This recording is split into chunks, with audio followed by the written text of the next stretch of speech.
সপ্তম শতাব্দীতে নির্মিত ১৭২টি কক্ষের এই ধ্বংসস্তূপের রহস্যের জট খুলতে এখনো দিশেহারা বড় বড় ইতিহাসবিদরা।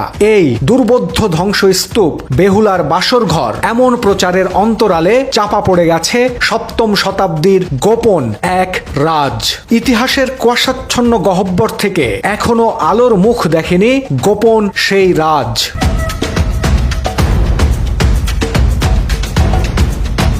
১৯৩৪ সালে ব্রিটিশ সরকার প্রত্নস্থান সংস্কারের সময় চৌবাচ্চা সদৃশ স্নানাগার কূপ থেকে চাপা পড়া নরকঙ্কাল উদ্ধার করেছিল। ইটের তৈরি পূর্ব পশ্চিমে অপেক্ষাকৃত দীর্ঘ এই প্রাসাদের ধ্বংসস্তূপে সেই নরকঙ্কাল কার ছিল? জটিল নকশায় নির্মিত ঘরে নরকঙ্কাল কেন সংরক্ষণ করে রাখা হয়েছিল যুগের পর যুগ?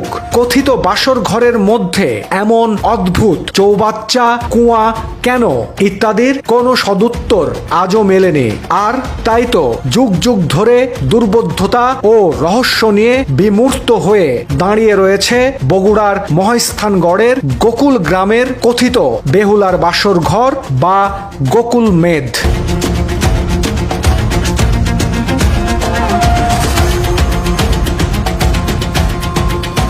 এই মেধের কক্ষগুলো দেখতে অস্বাভাবিক এবং এর নির্মাণ শৈলী এলোমেলো। এই এলোমেলো নির্মাণ শৈলীর জন্য এর বোধগম্যতা বিশেষভাবে দুর্বোধ্য হয়ে আছে। স্তূপটির পশ্চিম অংশে বাসর ঘরের প্রবাদ স্মৃতিচিহ্ন আছে এবং পূর্বাংশে রয়েছে ২৪ কোণ বিশিষ্ট একটি চৌবাচ্চা সদৃশ স্নানাগার। ওই স্নানাগারের মধ্যে একটি ৮ ফুট গভীর কূপ ছিল। ধারণা করা হয় বেহুলা লক্ষিন্দর তাঁদের বাসর রাত যাপনের পর কূপের জলে স্নান করে শুদ্ধতা লাভ করেছিলেন।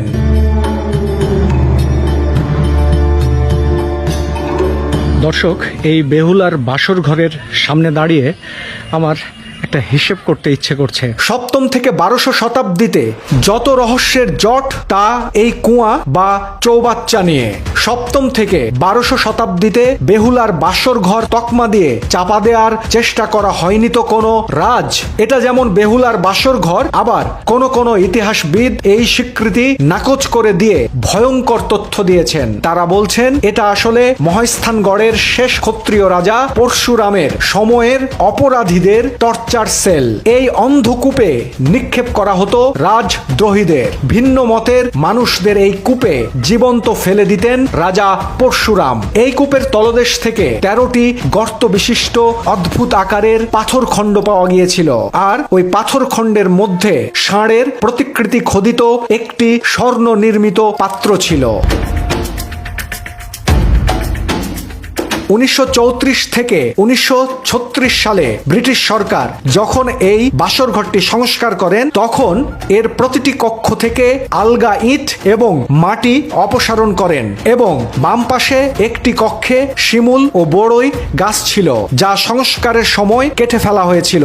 সংস্কারের সময়ে এই চৌবাচ্চা সাদৃশ্য স্নানাগারের তলদেশ থেকে ইট বালুর সঙ্গে একটি নরকঙ্কাল পাওয়া যায়। প্রত্নতত্ত্ব বিভাগের মতে এটি কোনো বৌদ্ধ সন্ন্যাসীর কঙ্কাল হতে পারে। নরকঙ্কাল নিয়ে অনুসন্ধান আর এগোয়নি। আসলে কি এটা বৌদ্ধ সন্ন্যাসীর কঙ্কাল?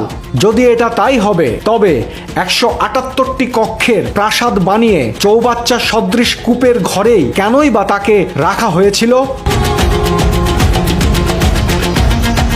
এত বড় ধ্বংসস্তূপে একটি বা কঙ্কাল কেন?